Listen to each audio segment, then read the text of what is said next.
The night my son turned off my electricity, the temperature outside had dropped below 20 degrees. I was sitting alone in my kitchen, wrapped in my late husband's old blanket, when every light in my house suddenly went dark. The furnace stopped.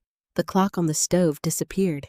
Even the little lamp beside Daniel's photograph went black. When I called the electric company, the woman on the phone quietly said, "Mrs. Long, your son authorized the disconnection request this morning." 20 minutes later, Ethan stood on my porch with snow falling around him.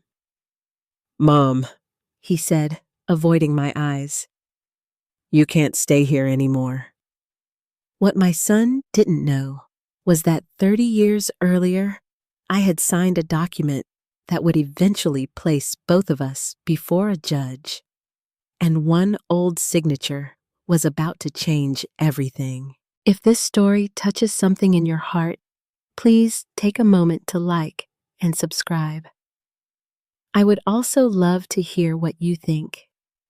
Have you ever been hurt by someone you trusted the most? And if you're listening tonight, tell me where you're watching from and what time it is where you are. Sometimes, knowing we're not alone makes these stories a little easier to tell. People often ask me when my son changed. I wish I had a simple answer. I wish I could point to a particular day, a single conversation, or one terrible decision and say, that was the moment I lost my son. But life rarely breaks apart all at once. Most families fall apart quietly, one disappointment at a time. My name is Ariana Long. I am 68 years old, and for 42 years, I lived in the same white 2-story house on Maple Street in Columbus, Ohio. The house wasn't large by modern standards. The kitchen cabinets were older than most of my neighbors. The hardwood floors creaked during winter. The front porch leaned slightly to the left. But it was home.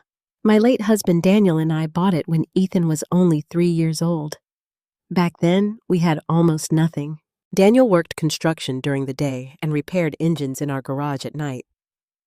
I worked part-time as a bookkeeper while raising our son. There were weeks when we counted quarters to buy groceries, and months when we delayed paying our own bills to make sure Ethan had everything he needed.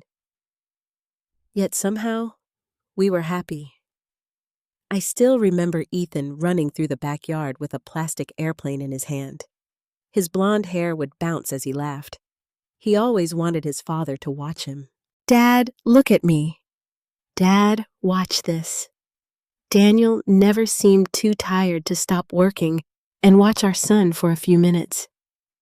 Those memories stayed inside these walls. The pencil marks measuring Ethan's height were still hidden behind the pantry door. The small burn mark on the dining room table came from the science project he ruined in 7th grade. The crack in the garage window happened when he tried to learn baseball.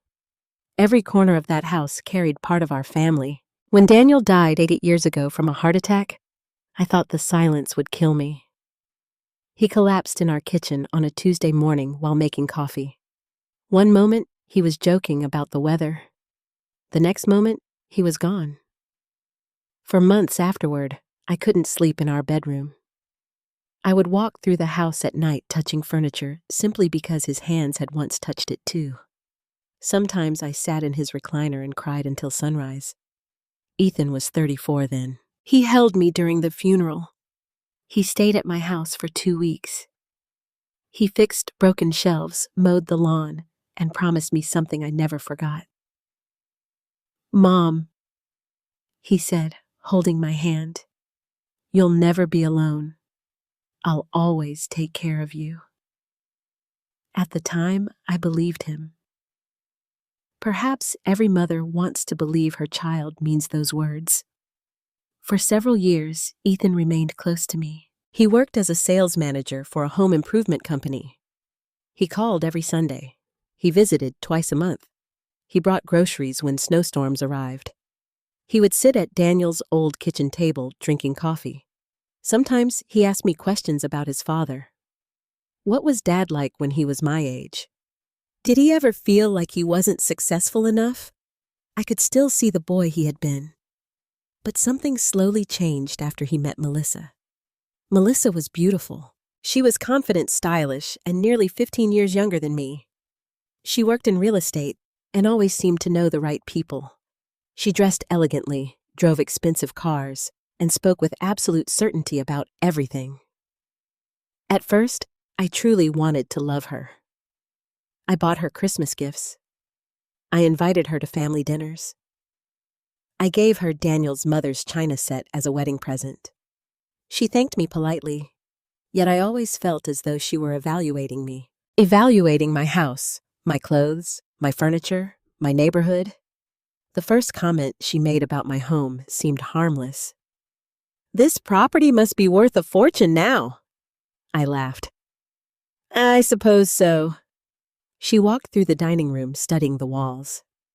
"It's much larger than most homes around here." Ethan smiled proudly. "Dad bought it cheap years ago." Melissa nodded. "Smart investment. At the time, I didn't think much about it. But over the next few years, she mentioned the house again and again. Property taxes, market values, development projects, housing prices. Sometimes she spoke about retirement communities. Other times, she discussed assisted living facilities. Always casually, always kindly. Yet every conversation somehow returned to my house. One Christmas, she stood in the kitchen and said, "This place could easily sell for $800,000. I nearly dropped the serving bowl in my hands. Ethan looked uncomfortable. "It's Mom's house." Melissa smiled. "Of course. I'm just saying it's valuable." That evening after they left, I sat alone beside the Christmas tree. Daniel had always been good at reading people. He would have understood something that I could not, because I began noticing small changes in Ethan. He answered fewer phone calls. He visited less often. Conversations became shorter. Whenever I brought up family memories, he seemed distracted. Work became his explanation for everything. "I'm busy, Mom. Maybe next weekend. We'll see." One Sunday afternoon, I made his favorite meal. Pot roast, mashed potatoes, homemade rolls. I spent nearly 6 hours cooking. Ethan arrived 2 hours late. Melissa barely touched her food. Halfway through dinner, she looked around my kitchen. "You know Ethan worries about you." I smiled. "I'm doing fine." She folded her napkin carefully. "At some point, older people need help managing things." I looked at Ethan. He stared at his plate. "I manage my own affairs." She smiled politely. "Of course you do." But there was something in her eyes that made me uncomfortable. That night after they left, I walked through my house. I touched the walls, the photographs, Daniel's old coat hanging beside the garage door. For the first time in many years, I felt afraid. Not of strangers, not of illness, not of growing old. I was afraid that the people I loved were beginning to see my home differently. Not as the place where our family had been built. Not as the place where Daniel lived and died. Not as the place where I still spoke to my husband every morning. They were beginning to see it as something else. An asset, a number, a future inheritance.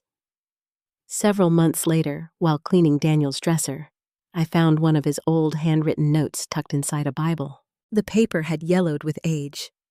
His handwriting was shaky. It simply said, "Ari, no matter what happens someday, promise me you'll protect this house. It protects you." I sat on the edge of the bed for a long time, holding that note. At the time, I didn't understand why he had written it. I thought he meant memories. I thought he meant emotional safety. I had no idea that years earlier, Daniel had already prepared for something neither of us wanted to imagine. He had prepared for the possibility that one day our own son might become the greatest threat to the home we built together. And I was about to discover just how right he had been. The first time I realized Melissa saw my home differently than I did, she was standing in my living room with a glass of wine in her hand. She wasn't looking at the family photographs. She wasn't admiring Daniel's old piano. She wasn't asking about the handmade quilt hanging above the fireplace. She was studying the windows. "The natural light in here is incredible," she said. "People pay a fortune for houses like this now." Ethan laughed. "Mom and Dad bought this place for less than $90,000. Melissa nearly choked on her wine. "You're kidding," I smiled. "It was a long time ago." She walked toward the front window and looked outside. "This neighborhood has changed so much." At the time, her comments seemed harmless. People talked about housing prices all the time. Columbus had grown quickly over the years, and several new developments had increased property values. Still, something about the way she looked around the house unsettled me. It felt less like admiration, more like evaluation. Over the next several months, the comments continued. At Thanksgiving, she asked if I had ever considered downsizing. At Christmas, she suggested a retirement community she had seen online. At Easter, she mentioned that maintenance on older homes could become difficult for seniors. Always polite, always smiling, always concerned. But every conversation seemed to lead back to one subject: my house. One Sunday afternoon, Ethan and Melissa came over for lunch. I had prepared roast chicken green beans, mashed potatoes, and Daniel's favorite apple pie recipe. The dining room looked exactly as it had for decades. The same dishes, the same tablecloth, the same family photographs. After we finished eating, Melissa placed her fork down carefully. "Ariana, have you thought about long-term planning?" I looked at her. "What kind of planning?" She exchanged a glance with Ethan. "You know, future care, finances, legal matters." I smiled politely. "I've handled my finances my entire life." "Of course," she said quickly. "We're only thinking about protecting you." Ethan finally spoke. "Mom, Melissa's right. You shouldn't have to worry about everything by yourself." I folded my napkin. "I don't." He leaned forward. "What if something happens?" "What kind of something?" "You fall, you get sick, you need help." I looked at my son. "I'm healthy." Melissa smiled. "Nobody is saying you aren't," but somehow I felt as though the two of them had rehearsed this conversation. The room suddenly felt smaller. Daniel's empty chair seemed heavier than usual. I changed the subject. Yet as they drove away that afternoon, I watched them sit inside their car for several minutes before leaving. They appeared to be discussing something important. The following month, Ethan called me more often. At first, I was happy. He asked questions about bills, insurance, property taxes, utility companies. He wanted to know where I kept important documents, which bank I used, who handled my investments. One evening, I finally laughed. "You ask more questions than my accountant." He chuckled. "I'm just trying to help." But after we hung up, I sat quietly in my kitchen. Something inside me felt uneasy. A week later, Ethan brought over several folders. We sat at the kitchen table where his father and I had spent thousands of evenings drinking coffee. "I've been thinking," he said. He opened the folders. Inside were financial forms, power of attorney documents, account authorization papers. "What are these?" He spoke gently. "Mom, this is just precautionary." I read several pages. Some allowed him to access financial information. Others would permit him to make decisions on my behalf. My hands became cold. "I don't need this." He looked disappointed. "It's not about now." "Then what is it about?" "Eventually you might need help." I pushed the papers back. "When that day comes, we'll discuss it." He sighed. "You're making this harder than it needs to be." Those words hurt me, harder. As though my independence was an inconvenience, as though my caution offended him. After he left, I carried the papers into my bedroom. I placed them inside a drawer. Then I called my friend Helen Carter. Helen had lived next door for 27 years. She was widowed too. She understood loneliness. She listened quietly as I described the conversation. "What do you think?" I asked.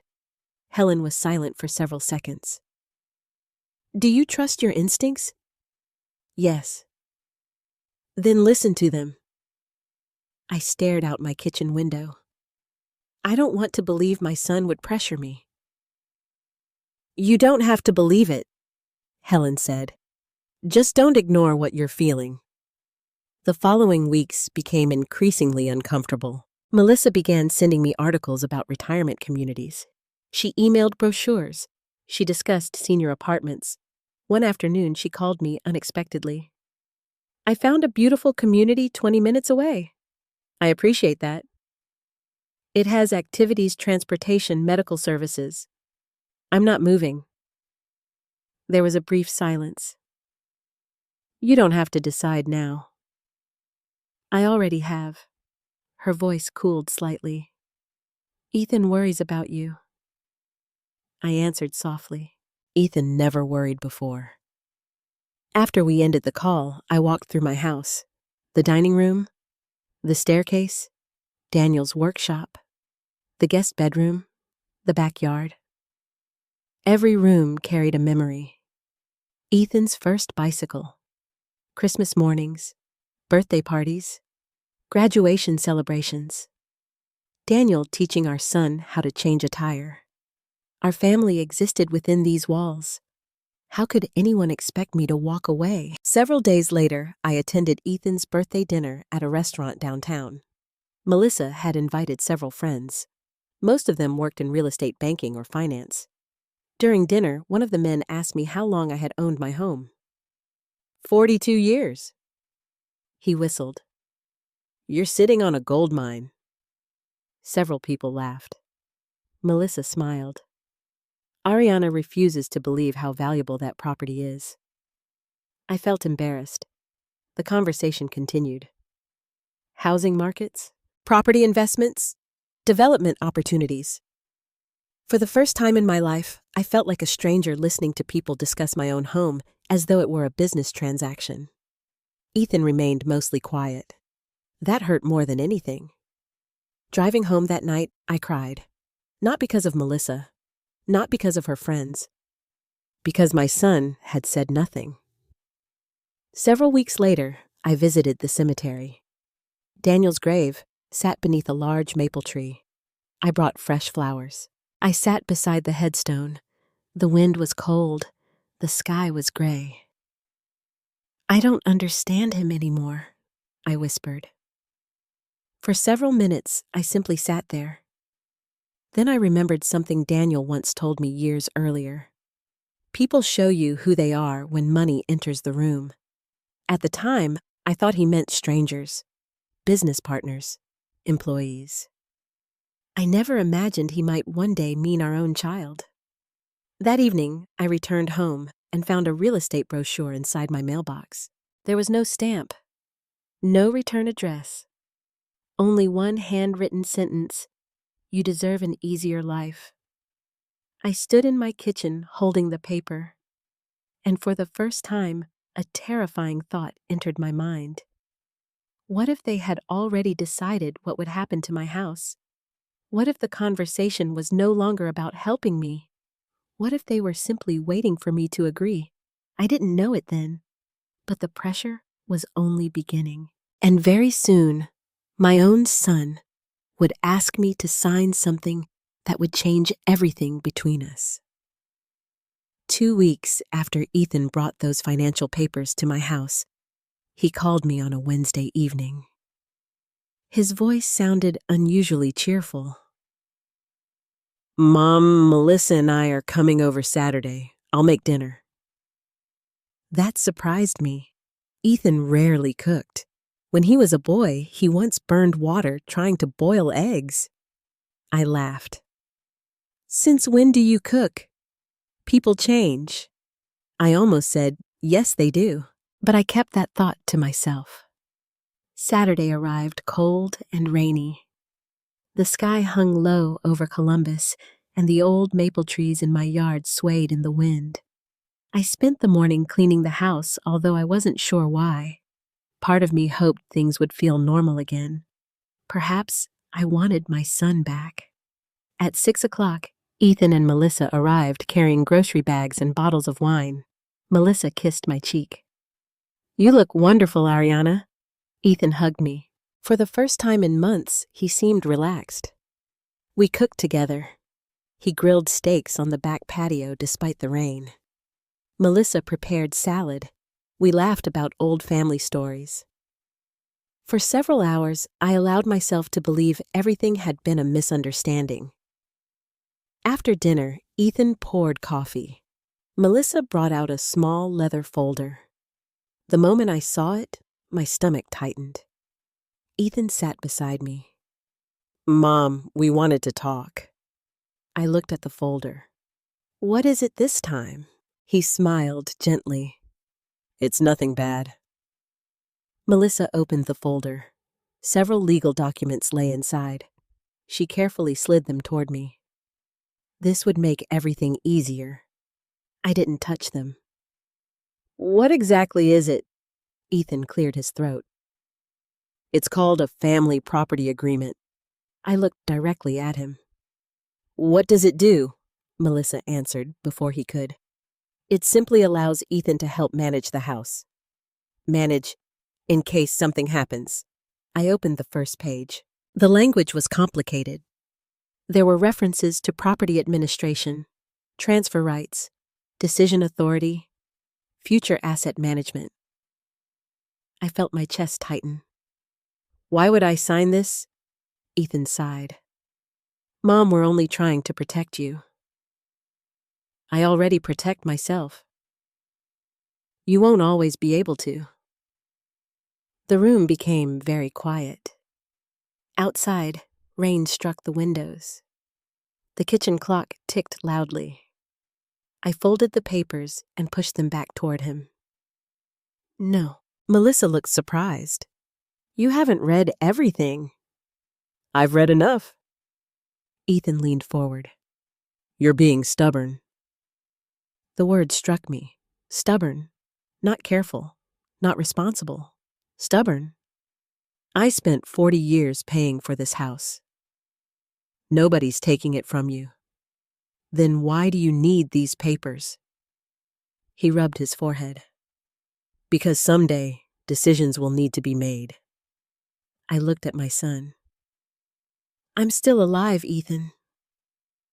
His eyes shifted away. For several seconds, nobody spoke. Then Melissa quietly said something that I would remember for a very long time. "You have to think about the burden your choices place on other people." I turned toward her. "Burden." She nodded. "If something happens to you unexpectedly, Ethan could face enormous problems." I stared at her. My husband had died suddenly. I understood loss. But listening to my daughter-in-law discuss my death, as though it were a financial inconvenience, made me feel cold. "I don't intend to die anytime soon." She smiled. "Nobody plans to." Ethan stood and walked toward the sink. I could see frustration building inside him. Finally, he said, "Dad handled everything." "What does that mean?" "He always had a plan." I felt my voice become stronger. "And your father trusted me." He turned around. "This isn't about trust." "Then what is it about?" He looked at me. For the first time, I saw anger in his eyes. "It's about reality." The room fell silent again. After a few minutes, Melissa began gathering the papers. Nobody spoke much after that. When they finally left, Ethan hugged me quickly. His embrace felt unfamiliar. As their car disappeared down the street, I stood alone on the porch. Rain fell steadily. I suddenly felt older than 68. Not because of age, because something important had changed. The next morning, I found one of the documents still sitting beneath a magazine on my coffee table. Apparently, they had forgotten it. I made coffee and carefully read every page. The more I read, the more uncomfortable I became. Certain sections granted Ethan authority to act regarding property decisions. Other sections referenced incapacity. Some language was vague. Other parts were difficult to understand. I wasn't a lawyer, but I had spent years working as a bookkeeper. I knew enough to recognize documents that should never be signed without legal advice. That afternoon, I placed the papers inside Daniel's old desk. Then I remembered something my husband once told me. Never sign anything because someone pressures you. Daniel had owned a small construction business. He had dealt with contracts his entire life. He trusted paperwork only after understanding every word. Several days later, Ethan called again. Did you think about it? Yes. And I'm not signing. He became quiet. Why? Because I don't understand it. I can explain it. I'd rather have my own lawyer explain it. The silence on the phone lasted several seconds. Finally, he said, "You don't trust me." That sentence hurt. I trust you enough to ask questions. Melissa says you're being influenced. I felt confused. Influenced by who? He hesitated. Your neighbors. I almost laughed. Helen, she doesn't know what's best for you. I sat down slowly. When did you stop believing that I know what's best for me? He didn't answer. Instead, he said something else. You're making this difficult. Again, that word, difficult, as though my independence was a problem to solve. After the call ended, I went upstairs. I opened Daniel's closet. Most of his clothes were still there. His jackets, his work boots, his old flannel shirts. I sat on the floor holding one of his sweaters.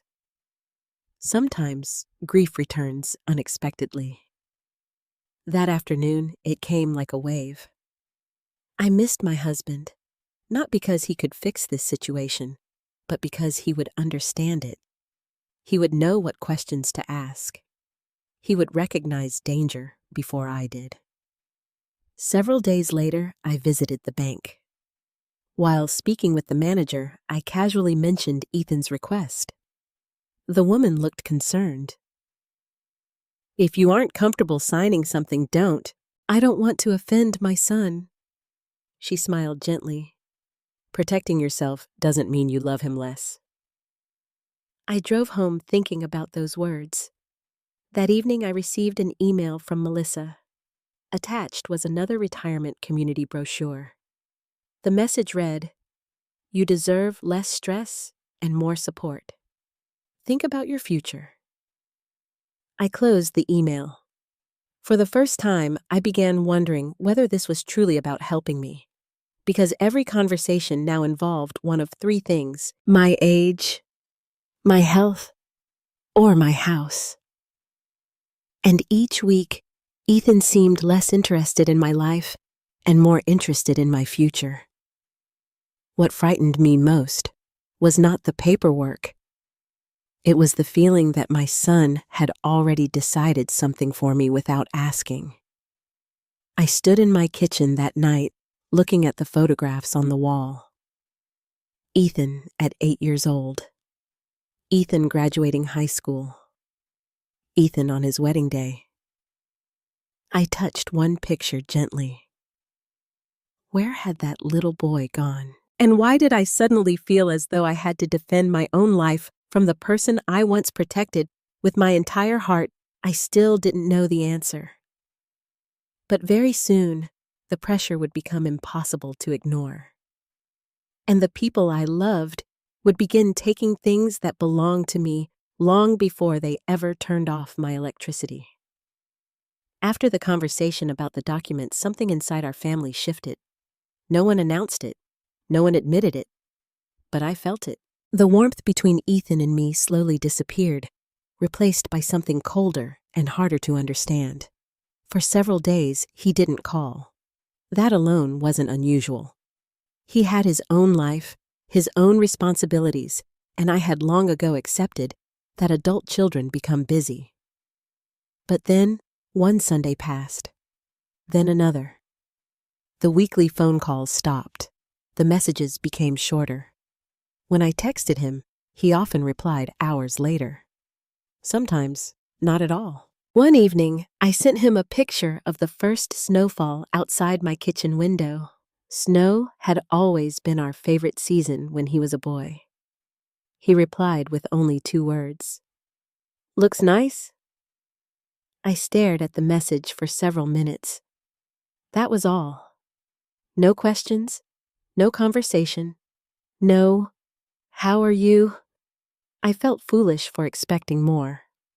A few days later, I received a notice from my insurance company stating that my payment was overdue. I was confused. I had paid that bill nearly 3 weeks earlier. I drove to the bank. The payment had cleared. When I called the insurance company, the representative apologized. Apparently, they had mailed a second notice by mistake. These things happen, I told myself. Still, it bothered me. The following week, my property tax reminder never arrived. For 20 years, that notice had always appeared during the same week. This time, nothing. I called the county office. The clerk confirmed that the notice had been mailed. I never received it. Again, perhaps it was simply an error. Perhaps I was becoming forgetful.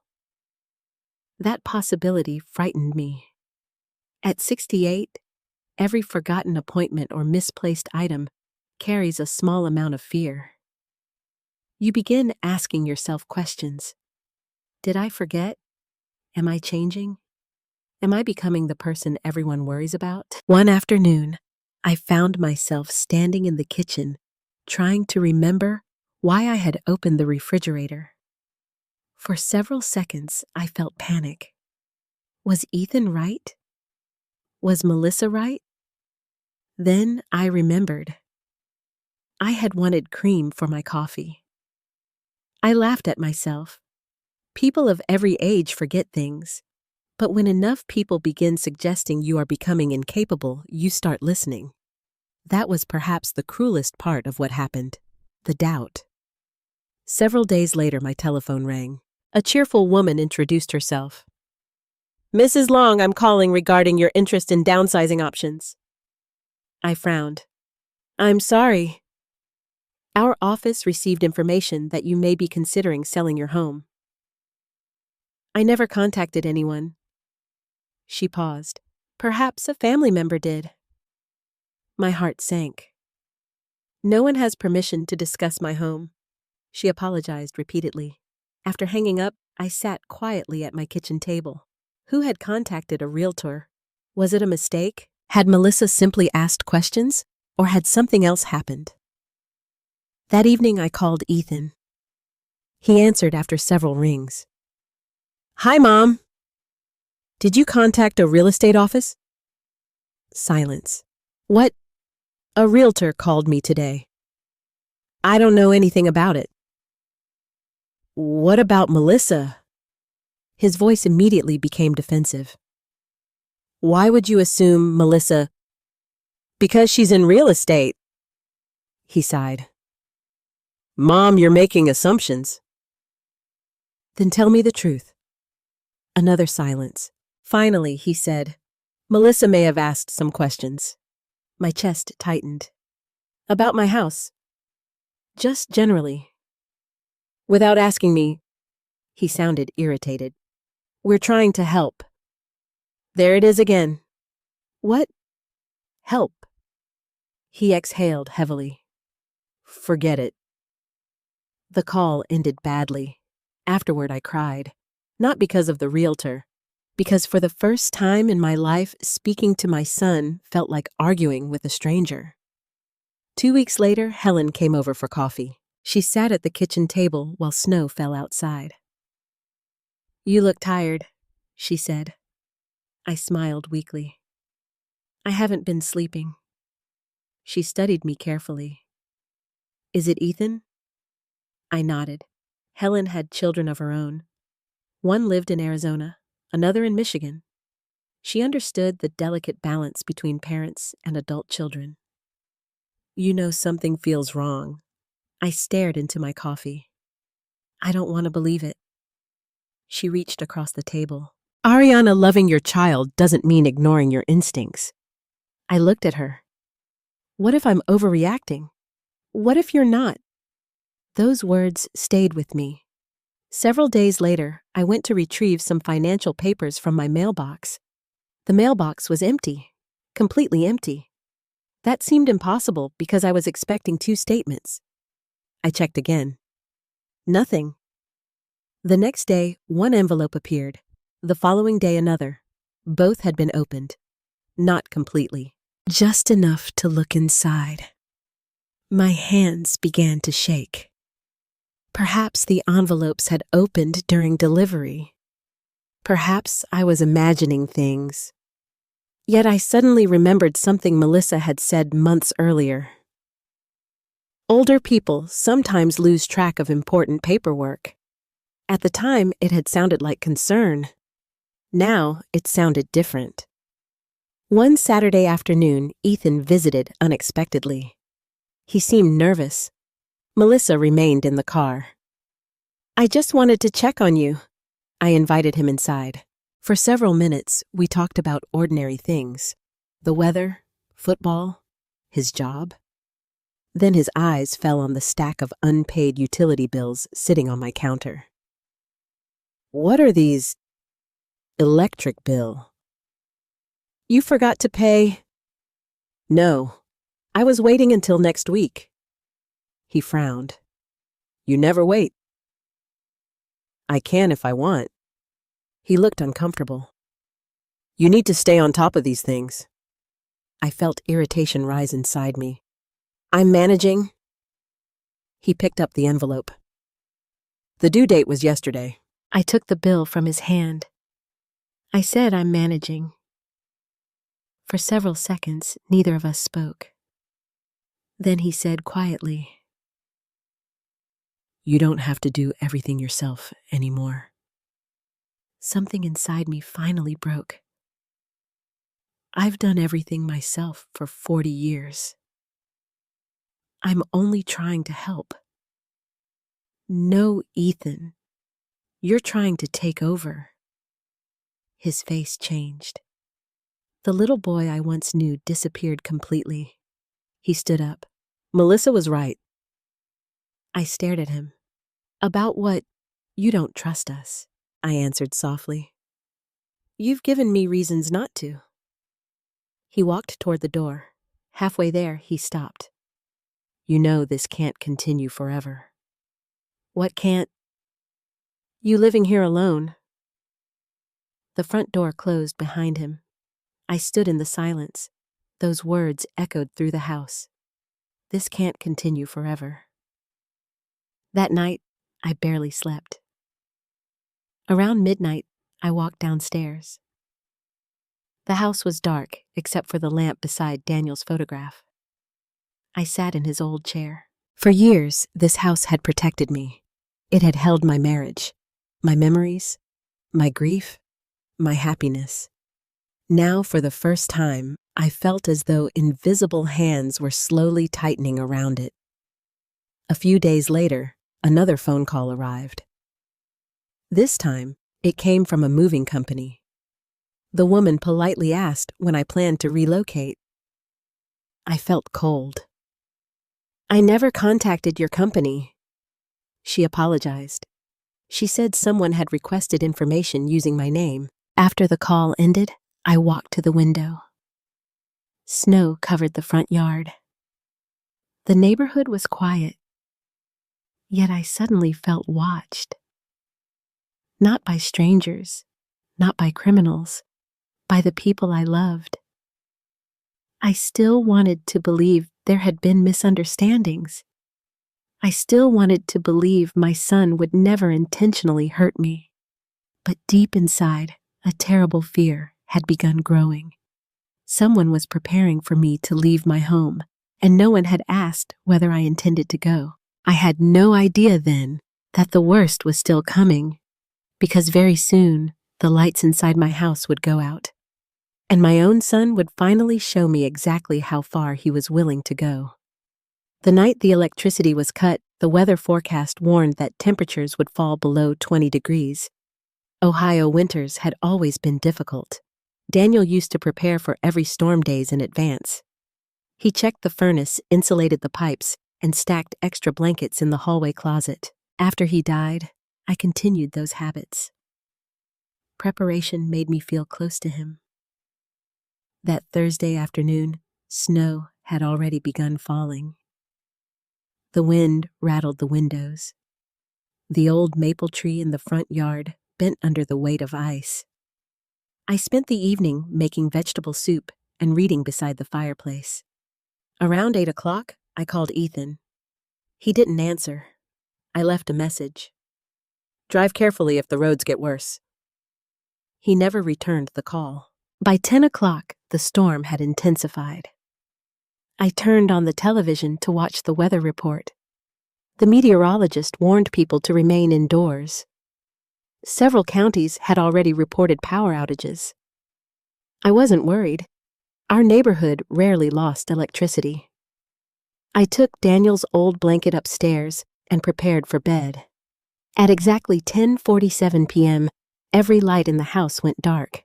The television disappeared. The refrigerator stopped humming. The furnace shut down. For a moment, complete silence filled the house. I sat perfectly still. The only sound was the wind outside. I reached for my flashlight in the bedside drawer. The beam illuminated the room. Perhaps it was a neighborhood outage. I looked outside. The house across the street still had lights. So did Helen's. My stomach tightened. I walked downstairs carefully. The thermostat was already dropping. The house felt colder by the minute. I checked the circuit breakers. Nothing. Everything appeared normal. I wrapped myself in a coat and called the utility company. After waiting nearly 20 minutes, a woman finally answered. "Columbus Electric. How may I help you?" "My power is out." She asked for my account number. I read it from an old bill. There was a pause, then another. "Mrs. Long." "Yes." "Your service was disconnected this afternoon." I felt confused. "Disconnected?" "Yes." "There must be a mistake." The woman became quiet. "It shows that an authorized representative requested the disconnection." My hand began shaking. "What authorized representative?" She hesitated. "I'm not sure I should." "Please." More typing. Then she spoke softly. "The request was made by Ethan Long." For several seconds, I couldn't breathe.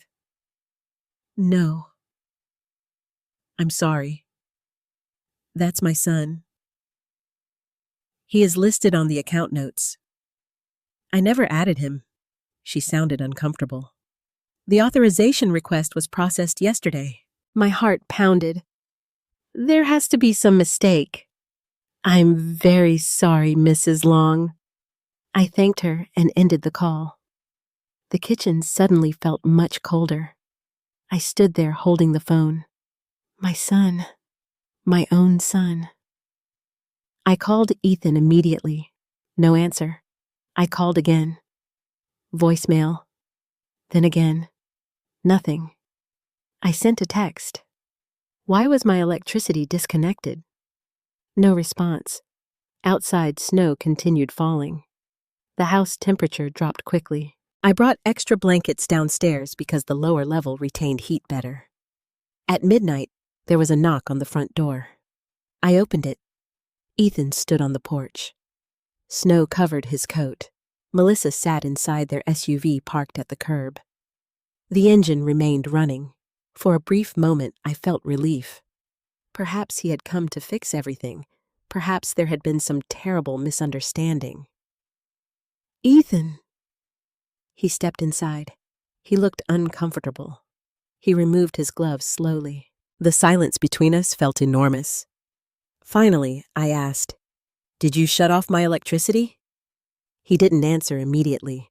Instead, he looked around the room, at the photographs, the furniture, Daniel's chair.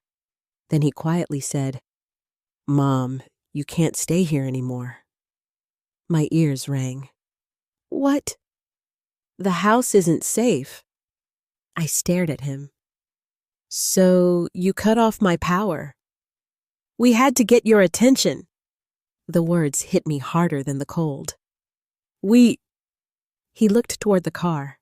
Melissa was watching us through the windshield. I felt something inside me break. "You did this deliberately?" His voice became defensive. "You weren't listening." "I wasn't listening." "You refused to discuss moving?" I could barely speak. "So you shut off my electricity during a snowstorm?" He rubbed his face. "We thought you'd come stay with us." I laughed. The sound frightened even me. "You thought freezing me out of my own house was reasonable? You make everything difficult." Again, that word, difficult. I walked into the kitchen. My hands trembled. "Ethan, your father died in this house." "I know." "I raised you here." "I know." "You learned to walk here." He remained silent. I turned toward him. "How could you do this?" For a moment, his expression softened. Then he said something I would never forget. "The house will belong to me eventually anyway." The room became completely still. I looked at my son. I didn't recognize him. This wasn't the little boy who slept beside me after nightmares. This wasn't the teenager who cried at his father's funeral. This was a man speaking about inheritance while his mother sat in a freezing house. I whispered, "Your father would be ashamed." His face hardened. "Dad wouldn't want you living alone like this." "Your father trusted me." "He worried about you?" "No.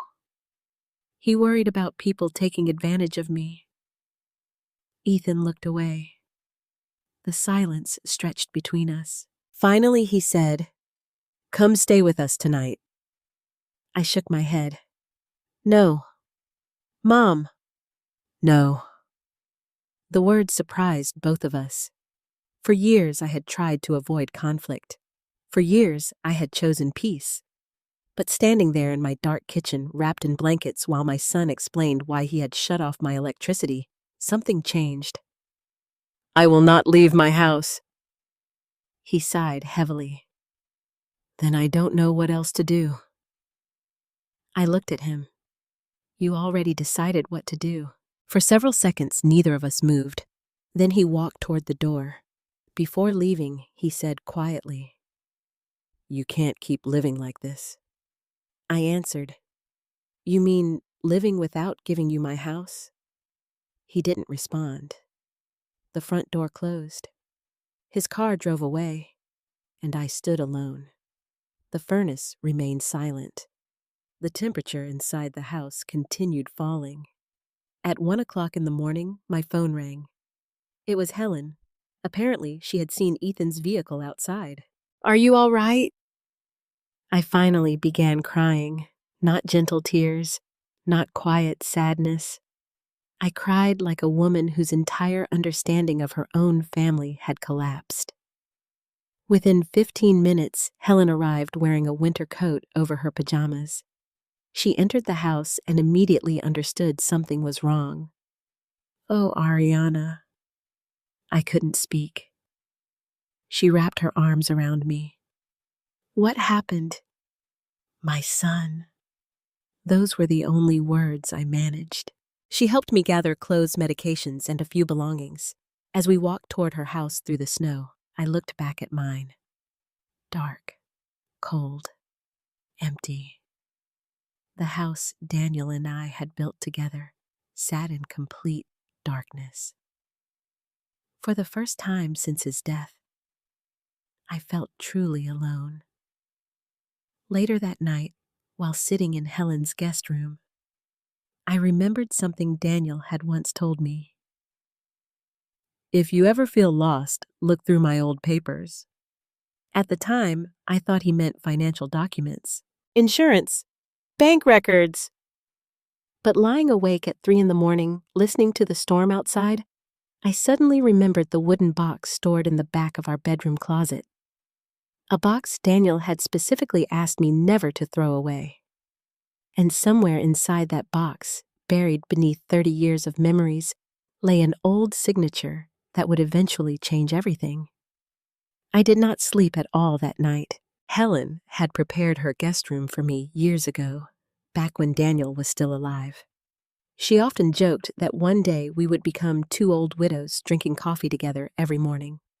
Neither of us expected that one of those mornings would begin with me sitting on the edge of her bed wearing borrowed pajamas and trying to understand how my own son had left me in a freezing house. The clock beside the bed read 4:15 a.m. Outside, snow still covered the streets. Inside, I wrapped my hands around a cup of tea that Helen had quietly placed beside me. She sat in the chair near the window. Neither of us spoke for several minutes. Finally, she asked, "What are you going to do?" I stared down at my hands. "I don't know." "Will you stay here? For now?" She nodded. "Do you believe Ethan really disconnected your electricity?" The question hurt, because even after hearing the electric company confirm it, part of me still wanted to believe there had been some mistake, but I remembered his words.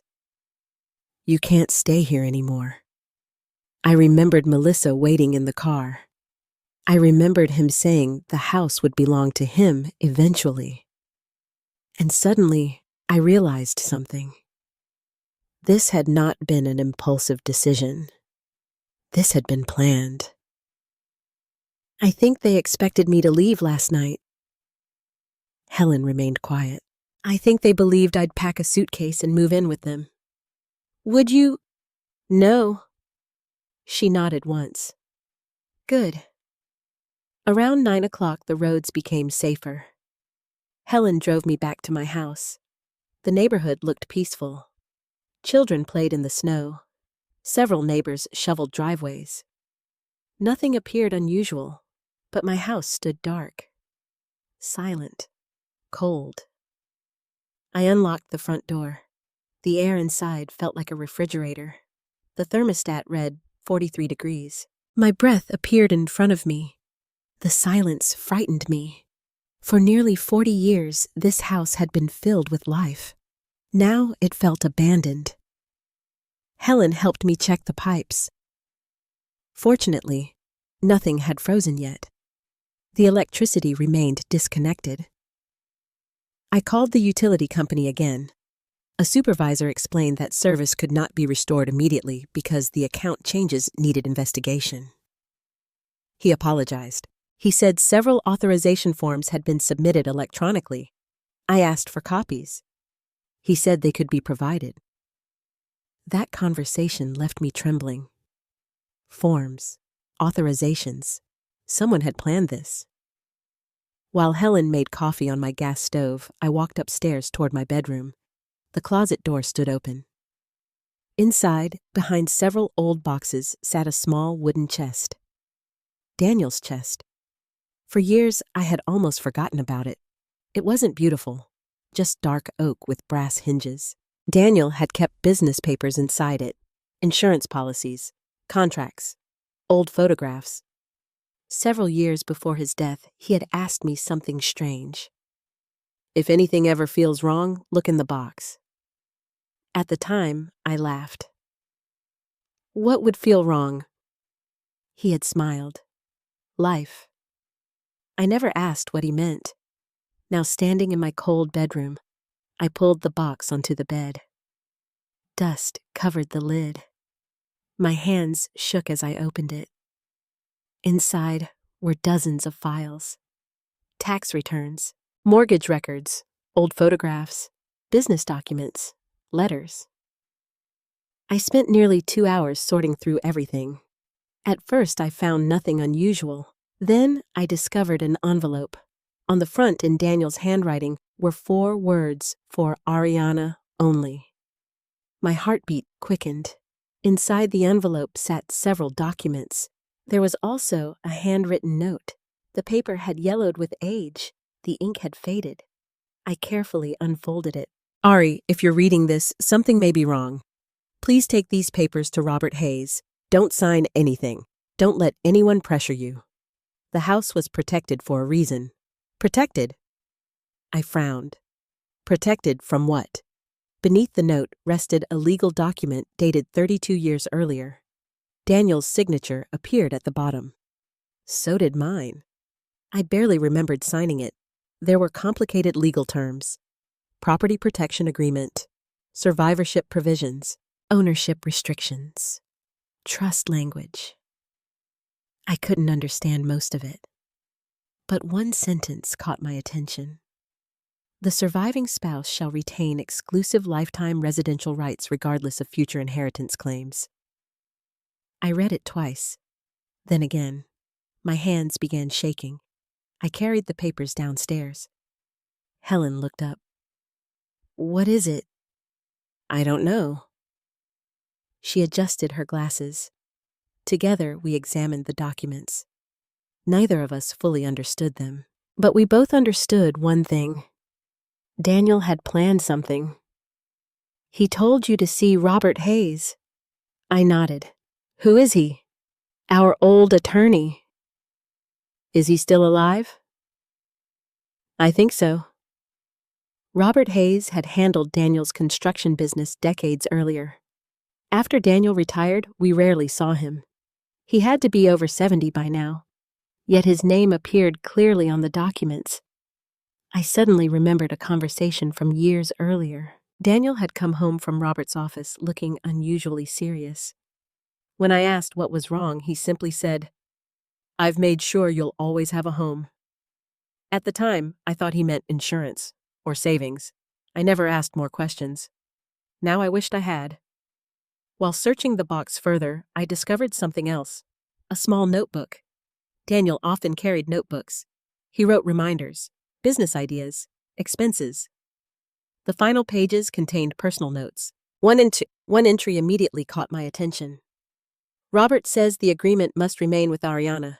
Nobody else needs to know unless necessary. Another entry read, Ethan is still young. Hopefully he will never understand why this was necessary. I felt cold again. Why would Daniel write that necessary for what I sat at the kitchen table staring at the notebook? Helen spoke softly. What are you thinking? I swallowed. I think Daniel was worried about something. About Ethan, I don't know. She touched my hand. Maybe he simply wanted to protect you. Perhaps, but another possibility had begun growing inside me. What if Daniel understood people better than I did? He had worked with contractors, banks, and businesses for decades. He knew how money changed people. Perhaps he realized that circumstances could change. Marriages could change. Families could change. That afternoon, I attempted to call Ethan. No answer. I left a message. We need to talk. He never returned the call. Melissa didn't call either. Neither of them asked where I had slept. Neither asked whether I was warm. Neither asked whether I was safe. That silence hurt almost as much as the electricity being disconnected. Late that evening, I sat alone in my living room. The house remained dark except for several candles. Snow reflected against the windows. The old documents rested beside me. Daniel's note lay open on my lap, and for the first time since his death, I felt as though my husband was speaking to me. Not through dreams, not through memories, but through the choices he made decades earlier. Somewhere inside those papers was the reason he believed our home needed protection. Somewhere inside those signatures was an answer. And somewhere in Columbus, Ohio, an elderly attorney named Robert Hayes might finally explain why my husband had prepared for a battle that neither of us ever expected to fight. The next morning, I picked up the telephone, and after 32 years, I called the lawyer who had once promised Daniel that his wife would never lose her home. Robert Hayes answered the telephone himself. His voice sounded older than I remembered, rougher and slower, but still steady. "Robert Hayes speaking." For a moment, I couldn't talk. "Robert, this is Ariana Long." There was silence, then a gentle breath. "Ariana, yes." "My goodness." His voice softened immediately. "I haven't heard from you in years." Neither of us mentioned Daniel right away. Some names carry grief inside them. Finally, he asked, "Is everything all right?" I looked at the documents spread across my kitchen table. "No." He became very quiet. "Bring the papers." "Today, as soon as possible." His office sat in a small brick building downtown that looked exactly as it had 30 years earlier. The sign outside had faded. The waiting room furniture appeared older. Even the clock on the wall seemed unchanged. Helen drove me because I still felt emotionally exhausted. When Robert entered the room, I almost cried. He had grown thinner. His hair had turned completely white, but his eyes remained sharp. "Ariana." He hugged me gently. For a few moments, neither of us spoke. Finally, he asked the question everyone eventually asks a widow. "How long has Daniel been gone now?" 8 years. He nodded sadly. "He was a good man." We sat in his office. I handed him the envelope, the note, the documents, the notebook. He adjusted his glasses and began reading. At first, his face showed no emotion. Then he stopped. He read one page again. His expression changed. Finally, he removed his glasses. "Where did you find these?" "In Daniel's box." "And your son doesn't know?" "I don't think so." Robert leaned back slowly. My God. I felt my heart pounding. "What is it?" He looked directly at me. Daniel really did think ahead. I swallowed. "I don't understand any of this." He picked up one of the documents. "Do you remember Daniel's business problems in the early 1990s? I nodded. His construction company had nearly collapsed after a lawsuit involving one of his partners.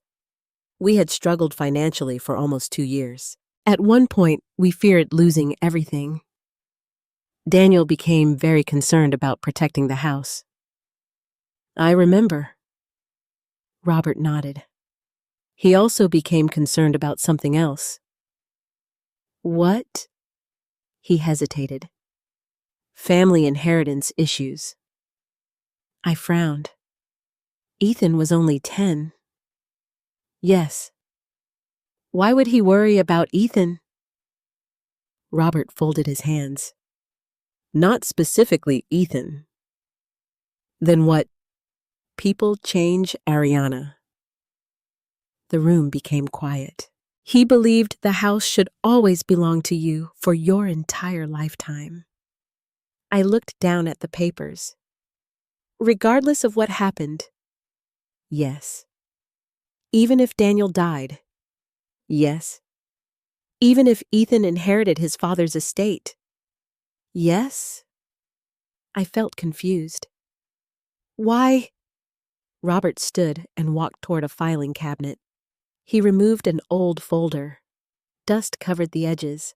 He placed it carefully on the desk. "Daniel told me something during one of our meetings." "What?" Robert smiled sadly. "He said, 'My wife trusts everyone more than I do.'" I could hear Daniel's voice saying those words. He often teased me about seeing the good in people. He worried that someday someone might pressure you. I looked up. "Someone He didn't know who.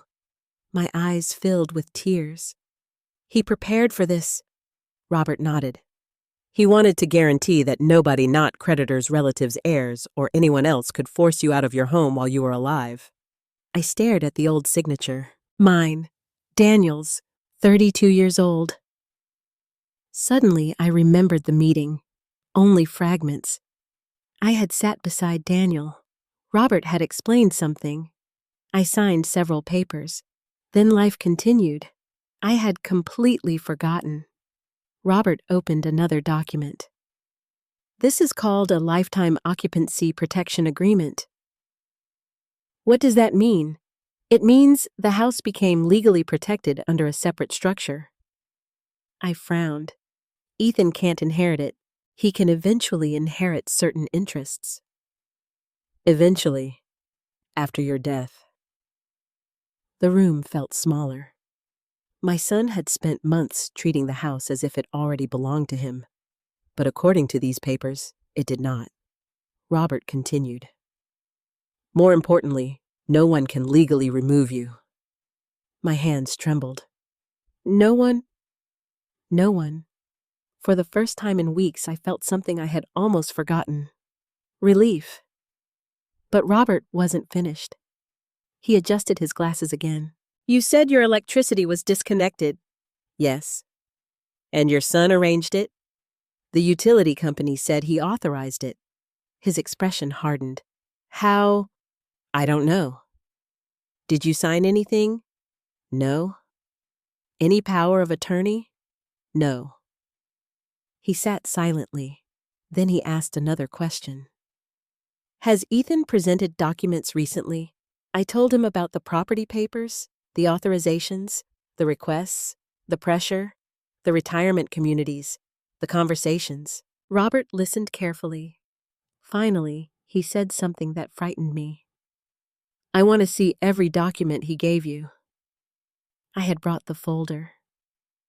He examined each page slowly. Several minutes passed. Then he stopped. His face became serious. What is it? He pointed to a paragraph. This language concerns future property administration. I felt cold. What does that mean? It means, if signed, Ethan would gain substantial authority regarding the house. I stared at him. He said it was only for emergencies. Robert looked directly at me. It was considerably more than that. For several seconds, I couldn't breathe. The room suddenly felt unreal. My own son, my only child. Had he knowingly asked me to sign something that could eventually place my home under his control? Robert folded the papers. Ariana, I need to ask something difficult. What? Do you believe Ethan understands these documents? I thought carefully. Ethan wasn't a lawyer, but Melissa worked in real estate. Melissa understood contracts. Melissa discussed property constantly. Melissa knew market values, and suddenly a terrible possibility appeared. What if she knew? Robert didn't answer. Instead, he said quietly, people under financial pressure sometimes make poor decisions. I remembered Ethan's expensive house, his car payments, Melissa's lifestyle, the vacations, the new furniture, the conversations about money. For the first time, I wondered whether their problems were larger than they admitted. Robert handed me Daniel's note. Your husband loved you very much. I nodded through tears. He trusted that someday you would need this. I looked down at Daniel's handwriting. Don't let anyone pressure you. For years, I thought grief meant losing someone's voice. Yet somehow, after 8 years, Daniel was speaking louder than ever. Before I left, Robert gave me strict instructions. Keep these documents safe. I will. Do not sign anything. I won't. And if Ethan contacts you again regarding the house, call me. I stood. Do you think this will become a legal matter? Robert looked at me for a long moment. Then he answered honestly. I think it already has. Driving home, I held the envelope in my lap. The old signature rested inside. 32 years earlier, I had signed my name without realizing that one day it might save me. And somewhere across town, my son still believed the house was slipping into his hands. He had no idea that his father had built one final protection. A protection that was about to stand directly between him and everything he wanted. The next 3 days were the longest I had experienced since Daniel died. Robert had told me to remain calm. Don't contact Ethan about the documents. Why? I asked. Because I want to understand exactly what we're dealing with first. I didn't like that answer. Mothers spend their entire lives believing they can fix problems simply by talking to their children. If your son lies, you ask him why. If he hurts you, you tell him. If he's angry, you try to understand. But Robert viewed the situation differently. He wasn't seeing a family disagreement. He was seeing paperwork, authorizations, legal rights, evidence, and that frightened me. 2 days after our meeting, Robert called. Ariana, can you come in again? His voice sounded serious. Helen drove me downtown. This time, Robert already had several files spread across his desk. He removed his glasses. I've been reviewing county records. I sat down slowly. Did you find something? Possibly. He handed me several printed pages. At first, I didn't understand what I was seeing. There were property records, electronic filings, public information. Then I noticed my address, my house. What is this? Robert pointed. Someone recently requested property information. People do that all the time. Yes. He turned another page. But there was also an inquiry regarding ownership structure. I frowned. What does that mean? It means someone wanted to understand how your property is held. My stomach tightened. Who? We don't know. But you suspect someone. Robert folded his hands. I suspect the request was connected to your family. I stared at the documents. My own house. My own son. How had we reached this point? Robert continued. There is something else. His expression became more serious. I reviewed the forms Ethan brought you. I nodded. What about them? They were professionally prepared. I felt cold. You mean by an attorney? Possibly. Or someone familiar with real estate law? Melissa. The thought entered my mind immediately. Melissa had worked in real estate for years. She understood contracts, property transfers, ownership rights. She spoke about homes constantly. She understood values, investments, equity. For the first time, I allowed myself to ask a question I had avoided. Had Melissa been guiding all of this? Robert continued. The documents themselves are not illegal. I felt slight relief. But the language is broad. How broad? If signed, Ethan would eventually gain substantial authority regarding property decisions. I looked down. He told me it was simply for emergencies. Robert was quiet. That was not entirely accurate. I closed my eyes. The pain of betrayal changes with age.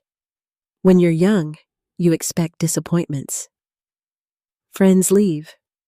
Relationships fail. People change. But when your own child misleads you, it reaches a deeper place. It feels as though part of your own life has turned against you. Before leaving, Robert asked another question. Has Ethan ever had financial problems? I hesitated. I don't know. Debt? I've never asked. Large expenses. I thought about their expensive home, their vacations, Melissa's designer handbags, the new SUV, the private school discussions they had mentioned for future children. The renovations, the lifestyle. I honestly don't know, Robert nodded. Sometimes financial pressure creates desperate decisions. That sentence stayed with me all afternoon. When I arrived home, my electricity had finally been restored.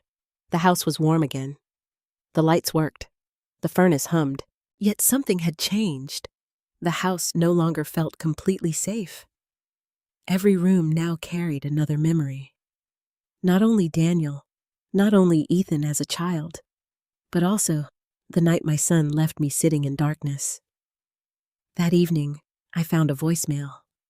It was Ethan. "Mom, please call me." Only that. No apology, no explanation, no mention of the electricity. I stared at the phone for nearly an hour. Finally, I called. He answered immediately. "Mom." His voice sounded tired. "What do you want, Ethan? I've been trying to reach you." "I know. Where have you been?" The question almost made me laugh. Where had I been? Freezing, crying, searching through old papers, learning that my husband had prepared legal protections against something that eventually became our own son. "I've been taking care of myself," he sighed. "Melissa says things got out of control." I remained silent. "Mom, what exactly got out of control?" The electricity situation. The electricity situation. He sounded frustrated. "We didn't expect it to last that long." My chest tightened. "You expected it." Silence. Then he said quietly, "We thought you would come stay with us." I could barely believe what I was hearing. "So you intentionally cut off my electricity?" "We thought it would convince you." "Convince me of what?" "That you shouldn't live alone." I closed my eyes. For several seconds, I could hear him breathing. Finally, I asked, "Did Melissa know?" He hesitated. That hesitation told me everything. She was trying to help. There it was again. Help. Always help.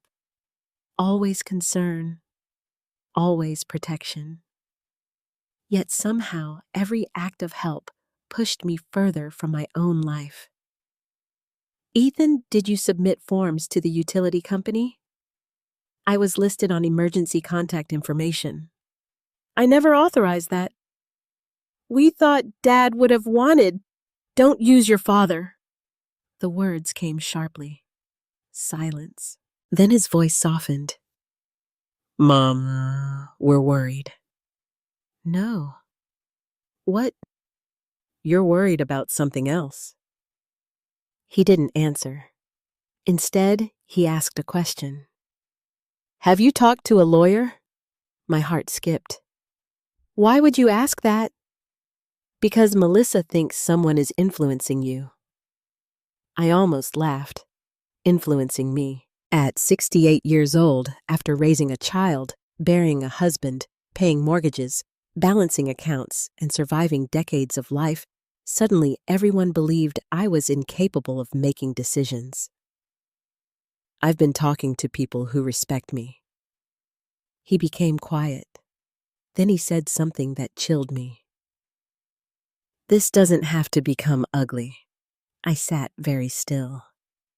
"Ugly. We can work this out." I answered carefully. "Then tell me the truth." "What truth?" "Why are you trying so hard to get control of my house?" He became angry. "Nobody wants your house." "Then stop acting like you do." He exhaled sharply. "You don't understand." "No, I don't." Several seconds passed. Then he said quietly, "We've invested years helping you." Helping me. As though love created ownership. As though visiting your mother became an investment. I felt tears filling my eyes. "When your father died, I didn't charge you for raising you. He said nothing. I didn't ask for repayment. Still nothing. Finally, I whispered, "What happened to you?" His voice cracked slightly. "You wouldn't understand." Then he hung up. I sat alone in my kitchen. Outside, snow had begun melting. The neighborhood looked peaceful, but inside, my heart, something else had begun melting too. Hope. Because for the first time, I realized Ethan might not simply be confused. He might not simply be influenced. He might already be committed to whatever this had become. The next morning, Robert called again. His voice was calm. "Ariana, I need you to prepare yourself." "For what?" "I believe your son may take legal action." I felt my entire body go cold. Against me. Possibly. "Why?" Robert answered quietly. "Because people who believe they're entitled to something often become more aggressive when they realize they cannot get it willingly." I looked at Daniel's note sitting beside the telephone. "Protect the house." Suddenly, those words no longer sounded symbolic. They sounded like instructions. And somewhere in Columbus, my son was making decisions that would eventually bring both of us into a courtroom. Neither of us knew exactly when, but the battle had already begun. Robert was right. 3 weeks later, my son took me to court. The official envelope arrived on a rainy Tuesday morning. I was sitting at the kitchen table drinking coffee when I heard the mail slot open. Most mornings, I no longer rushed to collect the mail. Too many unpleasant surprises had arrived in recent months. But something about the large envelope made my stomach tighten. My name appeared in black letters. Ariana Long. Below it was the county court seal. For several seconds, I simply stared. My hands felt cold. I opened the envelope carefully. Inside were legal documents, a petition, several statements, court notices, and my son's name, Ethan Long, petitioner. I sat motionless, the words blurred before my eyes. According to the filing, Ethan was requesting legal authority regarding my property and financial affairs because he believed I was becoming unable to manage my own affairs safely. The document stated that I had become isolated, forgetful, vulnerable, at risk. I felt physically ill, not because strangers had written those words, because my son had. The front door opened. Helen walked in carrying muffins. She immediately noticed my face. "Ariana." I handed her the papers. As she read, her expression changed from confusion to anger. "He actually filed this." I nodded. "He says I can't manage my own life." Helen sat beside me. "Oh, honey." I finally began crying. Not loudly, not dramatically, just quietly. The kind of tears that come when disappointment finally becomes reality. For weeks I had hoped Robert was wrong. I had hoped Ethan would apologize. I had hoped Melissa would realize what they were doing. Instead, my son had hired an attorney. That afternoon, Robert met me at his office. He had already received copies. He looked calm, almost too calm. "I expected this." "How?" He folded the papers. "Because they didn't get what they wanted voluntarily." I looked down. "What do they want?" He answered carefully. "Control." The words sat heavily between us. Robert explained the petition. Ethan claimed he was concerned for my safety. He described my living situation as dangerous. He mentioned the power outage as evidence that I could not live alone. I nearly laughed. The very problem he had created had now become evidence against me. "Can he do this?" "Anyone can file." "Can he win?" Robert leaned forward. "Not if the truth is presented." I wanted to believe him, But fear had already entered my heart. Courtrooms frightened me. Judges frightened me. The thought of sitting across from my own son frightened me most of all. Several days later, Ethan called. I almost didn't answer. His voice sounded tired. "Mom, what do you want? We need to talk. We've been talking for months. This isn't what you think."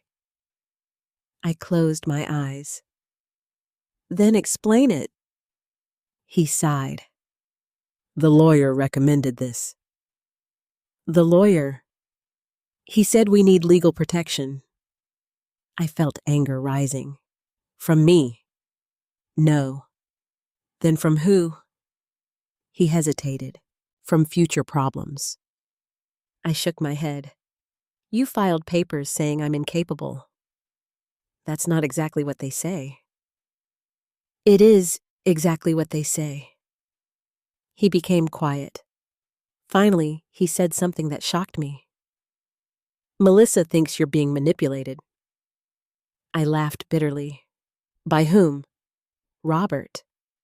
The accusation felt absurd. The only man protecting me was suddenly the villain. "Robert represented your father." "I know. He protected this family." "Mom." "No, Ethan. Listen to me." My voice trembled. "You cut off my electricity." I apologized. "No, you justified it." Silence. "You filed papers against me." "We're worried." "You're trying to take my house." His breathing became louder. "Nobody wants your house." "Then why is every conversation about it?" He didn't answer. Instead, he said quietly, "You don't understand our situation." The sentence caught my attention. "What situation?" "Nothing. Then, we've had some problems." I sat very still. "What kind of problems? Financial?" There it was. The truth. Not all of it, but enough. I remembered Robert's question. Debt, pressure, expenses. Suddenly, pieces began fitting together. The expensive house, the new car, the vacations, the private schools, the real estate market slowing. I asked carefully, "How bad is it?" He didn't answer directly. "We've made some mistakes." For a brief moment, I heard my son again. Not the angry man, not the petitioner, the frightened boy. "Ethan, why didn't you tell me?" "Because you wouldn't understand." "I understand problems." "No, Mom. You understand surviving. Melissa and I are drowning." I felt my heart break. Because if he had simply come to me, if he had said, "Mom, we're struggling," everything might have been different. Instead, shame had become manipulation. Fear had become entitlement. And desperation had become greed. "Does Melissa know you're telling me this?" "No." Another silence. Then he said, "Please don't fight this." I almost couldn't believe it. "Fight? The hearing will only make things worse." "Worse for who?" He didn't answer. Finally, he whispered, "I don't want this to become public." I understood. The court, the records, the questions, the truth. He was afraid. Not for me. For himself. Several days later, I received additional paperwork. Melissa had submitted a statement. Reading it hurt almost as much as Ethan's petition. She described me as increasingly isolated, emotionally unstable after Daniel's death, unable to recognize my limitations, dependent on neighbors. At one point, she wrote, "Ariana often confuses concern with hostility." I sat in my living room staring at those words. Perhaps the cruelest part wasn't the lies. It was that she had wrapped them inside concern. Everything sounded loving, protective, responsible. Yet every sentence moved me closer to losing control over my own life. The first court appearance was scheduled for late March. Judge Eleanor Whitman would hear preliminary arguments. Robert seemed confident. I was terrified. The night before the hearing, I walked through my house, the kitchen, the staircase, Daniel's workshop, our bedroom. I touched the walls. I touched the photographs. I stood beside Daniel's recliner. 8 years earlier, I had buried my husband. Now I was preparing to defend the life we built together. I picked up Daniel's note, "Protect the house." For the first time, I fully understood. The house was not only wood and brick. It was dignity, memory, safety, independence. If I lost it, I would lose far more than property.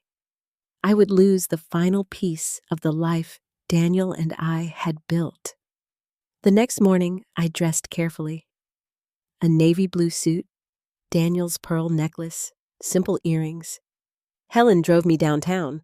Robert met us outside the courthouse. The building looked enormous, cold, intimidating. As we entered, I saw Ethan. Beside him stood Melissa. She wore an expensive gray suit. He looked exhausted. For a brief moment, our eyes met. Neither of us smiled. Neither of us spoke.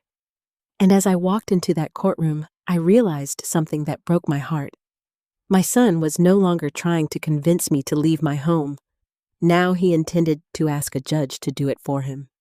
I had never been inside a courtroom before, not as a witness, not as a juror, certainly not as a mother sitting across from her own son. Judge Eleanor Whitman entered promptly at 9 o'clock. She appeared to be in her 60s with silver hair and a calm expression that revealed very little. Everyone stood. My hands trembled. Robert leaned toward me. "Just tell the truth." I nodded, but the truth felt complicated. How do you explain to a stranger that your child has become someone you no longer recognize? How do you explain betrayal without sounding bitter? How do you explain that the person asking for control over your life once slept beside you during thunderstorms? The hearing began.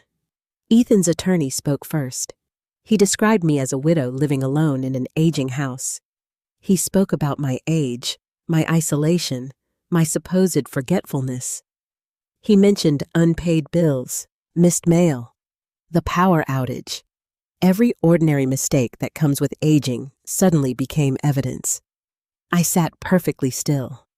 Several times I looked toward Ethan. He avoided my eyes. Melissa sat beside him. Her posture remained perfect. Her expression showed concern. Anyone watching would have believed they were worried family members trying to protect an elderly woman. Robert stood. His voice was calm. He explained that I managed my own finances, paid my own taxes, maintained my own accounts, lived independently.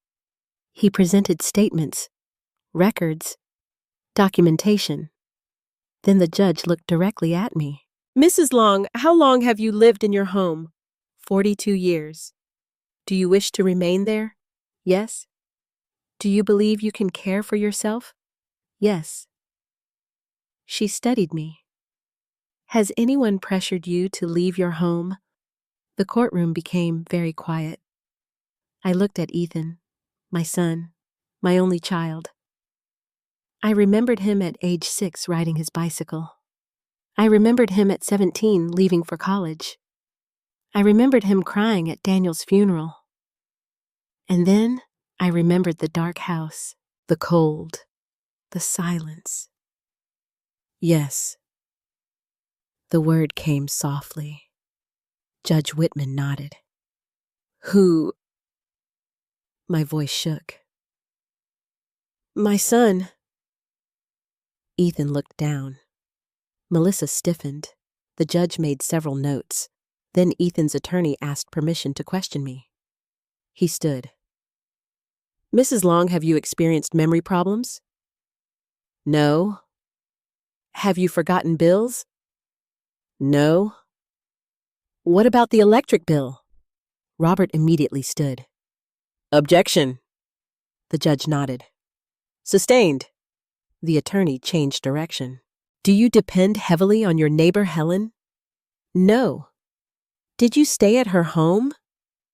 Yes. Why? I looked directly at him. Because my electricity had been disconnected. Due to non-payment. No. How do you know? I turned toward the judge. The utility company informed me that my son requested the disconnection. The room became silent. Even Ethan looked uncomfortable. The attorney quickly moved on. But something had changed. The story no longer sounded simple. This was no longer merely a concerned son helping his elderly mother. This was something else. After a short recess, Judge Whitman asked to hear from Ethan. My heart pounded. My son stood. He looked exhausted, older, smaller somehow. His attorney asked questions. Ethan, why did you file this petition? He swallowed. I was worried about my mother. Why? She lives alone. Anything else? He hesitated. She isolates herself. I watched him. This was not the confident man who had stood in my dark kitchen. This was someone frightened. The attorney continued. Did you ever attempt to help your mother? Yes. How? Financial planning, housing options, future care. Then Robert stood. His cross-examination was gentle. Too gentle. Ethan, do you love your mother? Ethan looked surprised. Of course. Did you disconnect her electricity? Silence. The courtroom felt frozen. Finally, yes. Robert nodded. During winter. Yes. Did she authorize that? No. Why did you do it? Ethan looked toward Melissa. For the first time, I noticed fear in her face. We thought she needed help. Robert remained calm. Did your mother request this help? No. Did she ask to move? No. Did she ask you to manage her affairs? No. Another silence. Then Robert asked, Mr. Long, are you experiencing financial difficulties? Ethan immediately looked toward his attorney. Objection. The judge considered it. Overruled. Ethan swallowed. We've had some problems. What kind?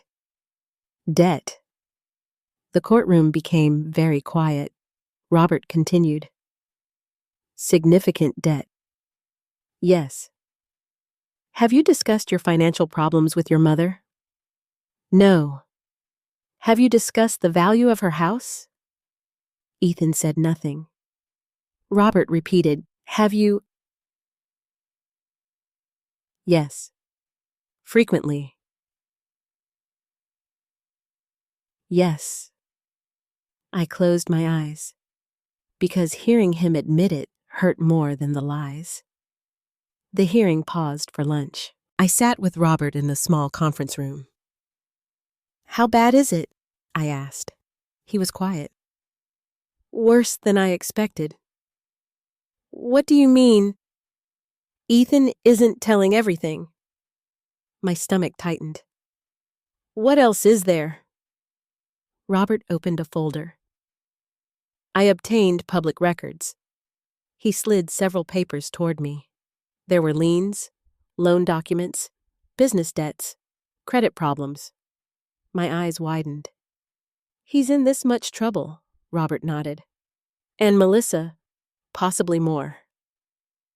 I felt physically ill, not because they owed money, because they had suffered in silence, because they had chosen manipulation instead of honesty. Because my son had apparently believed my house was the answer. The afternoon session resumed. Melissa was called. She appeared composed, professional, confident. She spoke about concern, safety, future planning. She described me as resistant to help. Judge Whitman listened carefully. Then Robert stood. He approached slowly. Mrs. Harper, you work in real estate? Yes. You understand property values? Yes. You discussed Mrs. Long's home frequently. We discussed options. You contacted real estate offices. Only informationally. You contacted retirement communities. Yes. You discussed possible sales values. She hesitated. Generally. Robert nodded. Then he reached into his briefcase. He removed one document, the same document I had signed 32 years earlier. The old signature. Daniel's signature. Mine. For the first time all day, I saw Robert smile. Mrs. Harper, were you aware that this property is protected under a lifetime occupancy agreement? Melissa blinked. What? He handed copies to the court, to Ethan's attorney, to the judge. And suddenly, the entire room changed. Ethan looked confused. Melissa looked frightened. Judge Whitman adjusted her glasses. She began reading. Robert spoke calmly. Mrs. Long's rights to this property were secured decades ago. The judge continued reading. Meaning? Robert answered. No heir, family member, creditor, or future claimant can remove Mrs. Long from her residence during her lifetime. Silence. Absolute silence. Ethan stared at me. I could see the realization spreading across his face. He hadn't known. Melissa hadn't known. All those months, all those conversations, all those plans. And my husband had protected me 32 years earlier. Judge Whitman looked up. When was this executed? 32 years ago. She looked at me. You signed this. Yes. I didn't remember. Robert smiled gently. Your husband remembered. I felt tears filling my eyes. Daniel, even after death, even after 8 years, he had entered the courtroom with me. And for the first time since this nightmare began, I realized something. My husband had not simply left me a house, he had left me a voice, and the judge had just heard it. The courtroom remained silent. Judge Eleanor Whitman continued reading the old agreement. The paper itself looked ordinary, yellowed, folded, 32 years old. Yet somehow, it carried more power than every argument that had been made that morning. I watched Ethan. His face had become pale. Melissa sat perfectly still. Even their attorney seemed surprised. Robert remained calm beside me. He had known this moment was coming. I had not. Judge Whitman adjusted her glasses. Mr. Hayes, please explain this agreement. Robert stood. Your Honor, this document was executed by Daniel Long and Ariana Long approximately 32 years ago. The judge nodded. And its purpose? To guarantee Mrs. Long's exclusive lifetime occupancy and protection from any future claims regarding the property. She looked down again. Even from heirs. Yes. The courtroom became quiet once more. The judge continued reading. I saw her pause at several sections. Then she looked directly at Ethan. Mr. Long, were you aware of this agreement? Ethan swallowed. No. Mrs. Long, I answered honestly. I had forgotten it existed. Judge Whitman leaned back slightly. It appears your husband planned carefully. Tears filled my eyes. Daniel, even after 8 years, even after death, he was still protecting me. Robert continued. Your Honor, the existence of this agreement significantly changes the nature of these proceedings. Explain. The petitioner has argued concerns regarding future property control and management However, Mrs. Long's rights are specifically protected regardless of inheritance expectations. The judge nodded. Then she looked toward Ethan's attorney. Did your client investigate the ownership structure before filing? The attorney hesitated. We relied upon available information. Judge Whitman looked displeased. Apparently not all information. I saw Melissa lower her eyes. For the first time since entering the courtroom, she no longer appeared confident. The hearing resumed. Robert approached the witness stand again. Your Honor, I would also like to introduce additional evidence. He handed several documents to the clerk. I recognized them immediately. The utility company records, the authorization changes, the account history. Judge Whitman reviewed them. Mrs. Long did not authorize these changes, Robert answered. No. The judge looked toward Ethan. Mr. Long, Ethan shifted uncomfortably. I was trying to help. Judge Whitman spoke carefully. Did your mother request this assistance? No. Did she authorize account changes? No. Did she authorize service disconnection? He looked down. No.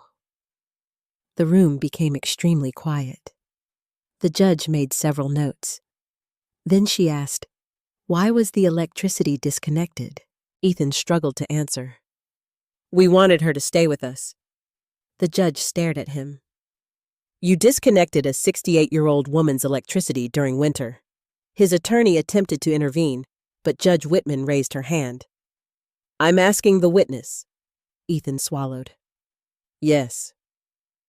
The judge remained silent for several seconds. Those few seconds felt longer than entire years. Then she looked toward Melissa. Mrs. Long, were you aware of this? Melissa hesitated. Yes. Did you approve? Another pause. We thought it was necessary. I heard Helen quietly gasp behind me. Necessary. The word echoed through the courtroom. Necessary to leave me in a freezing house.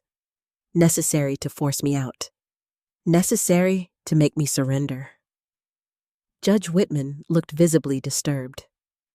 Robert stood again. Your Honor, there is another matter. My heart began racing. What matter?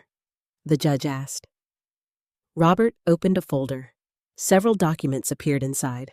Documents I had never seen before. What is that? I whispered. He answered softly. Something I requested. He approached the judge. The petitioner submitted several proposed property management documents to Mrs. Long. Judge Whitman reviewed them. The courtroom became silent again. She compared pages. She looked at signatures. She turned to another document. Then she stopped. What is this? Robert spoke carefully. This appears to be a preliminary authorization form. The judge frowned. I see Mrs. Long's signature. My heart skipped. What? Robert handed me the paper. I stared at it. My name appeared at the bottom. Ariana Long, my signature, or something very similar. I felt cold. I never signed this. The courtroom became still. Judge Whitman looked up. Mrs. Long. I did not sign that. Robert nodded. That was my concern. Ethan suddenly spoke. Mom, you did sign something. I turned toward him. When? At dinner. The paperwork you refused. You signed one page. I shook my head. No. Melissa spoke quietly. You initialed a form. I did not. My hands began shaking. Robert remained calm. Your Honor, I would request a comparison. Comparison? The signature from 32 years ago. The old document. Daniel's agreement. My original signature. Judge Whitman placed both papers side by side. The entire courtroom watched. One signature had been written decades earlier. confident, natural, fluid. The other looked hesitant, unsteady, different. The judge stared carefully. For several moments, nobody spoke. Finally, she looked at me. "Mrs. Long, are you certain?" "Yes." She looked at Ethan. "Mr. Long?" His face had become pale. Melissa stared at the table. The judge turned toward Ethan's attorney. "I believe further examination may be necessary." The attorney looked uncomfortable. "We would request additional time."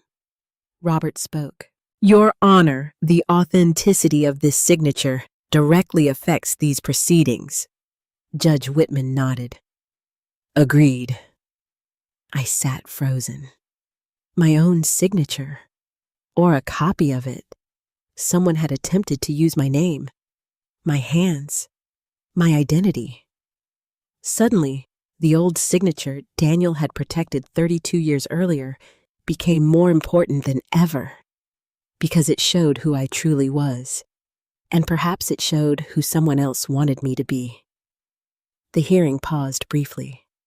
I sat beside Robert. "What is happening?" He answered quietly. "I don't know yet." "You think it's forged?" "I think it deserves investigation." I looked across the courtroom. Ethan sat alone. Melissa spoke rapidly beside him. Their attorney appeared frustrated. For the first time, they looked frightened. Not worried, not concerned, frightened. When the judge returned, her tone had changed. "This court has serious concerns regarding several matters." Nobody moved. "The utility disconnection." She looked toward Ethan. "The unauthorized account changes." She turned pages. "The ownership protections." She looked at Robert. "And the questioned signature." The room felt almost frozen. Then Judge Whitman said the words that changed everything. "I would like a forensic review of these documents." Melissa closed her eyes. Ethan lowered his head. I felt my heart pounding. The judge continued. "Until this matter is resolved, Mrs. Long shall retain full authority over her property and residence." I suddenly felt tears. Not because I had won. Not yet. But because, for the first time, someone in authority had finally seen me. Not as an old woman, not as a burden, not as a problem, but as a person whose voice mattered. As we prepared to leave, Ethan finally looked at me. His eyes were red. For a moment, he looked like my little boy again. "Mom." I stopped. I wanted to ask him why. I wanted to ask when he changed. I wanted to ask whether he ever loved me at all. But no words came, because the truth was now sitting inside the courtroom. 32 years old. Written in Daniel's handwriting. Protected by one forgotten signature. And that signature had just become the most important evidence in the entire case. For 3 weeks after the hearing, I barely slept. The court had ordered additional reviews. The questioned signature would be examined. The utility company records would be obtained. Additional financial documents would be submitted. Everyone was waiting. Everyone except me. Because I wasn't waiting for legal answers anymore. I was waiting for my son. Part of me still believed Ethan would knock on my door. He would sit in Daniel's chair. He would cry. He would tell me that everything had gone too far. But he never came. Instead, the investigation continued. Robert called almost every other day. His voice remained calm, but I could hear concern beneath his professionalism. More records arrived. From where? The utility company. I sat down immediately. What do they show? There were multiple calls. My stomach tightened. Multiple. Yes. He paused. The account information was changed nearly 6 months ago. I couldn't speak. 6 months. The electricity had not been an impulsive act. It had been planned, carefully, quietly, long before that winter night. Robert continued. The account contact information was updated. By Ethan. Yes. And Melissa. Her email appears on several communications. I closed my eyes. The kitchen suddenly felt very quiet. The two people I trusted most after Daniel's death had spent months preparing something without telling me. Not weeks. Months. 2 days later, I returned to Robert's office. Additional documents covered his desk. Bank records, utility records, property inquiries, public filings. Robert removed his glasses. Ariana, there are things you need to know. I nodded. He slid several documents toward me. These are financial records connected to Ethan and Melissa. I looked confused. How did you get these? They became relevant after their attorney referenced financial concerns. I slowly read the numbers. Credit balances, loans, refinancing, late payments. My eyes widened. Dear God. Robert nodded. The situation is serious. I felt sick, because suddenly I could see the entire picture. The expensive house, the luxury SUV, the vacations, the designer furniture, the constant discussions about money, the obsession with my property, the pressure, the documents, the electricity. It wasn't only greed. It was desperation. How bad is it? Robert hesitated. Very. I sat silently. Part of me felt angry. Another part felt heartbroken, because if Ethan had simply come to me, if he had said, Mom, we're struggling, I would have helped. Perhaps not with the house, but with money, with advice, with support. Instead, they chose manipulation, and now they were losing everything. Several days later, another hearing was scheduled. This time, the courtroom felt different. Judge Whitman looked far more serious. The atmosphere had changed completely. No one spoke about concern anymore. No one discussed retirement communities. No one talked about future planning. Now, everyone was discussing evidence. The utility company representative testified first. She confirmed that changes had been made to my account.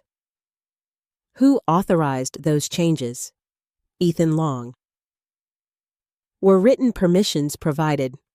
No. The judge made notes. The representative continued. The request to disconnect service was also submitted electronically. Robert stood. Was Mrs. Long informed? No. Did she consent? No. I looked toward Ethan. He stared at the floor. Then came the bank representative.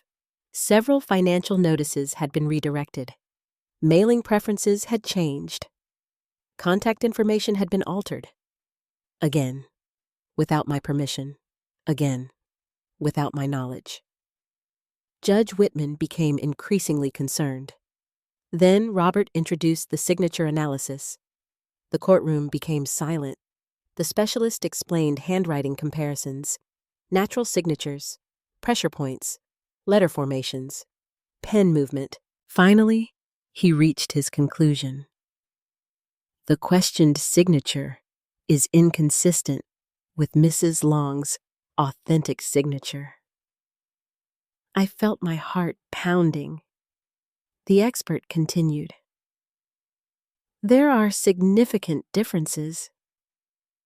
Robert asked quietly, would you consider it authentic? No.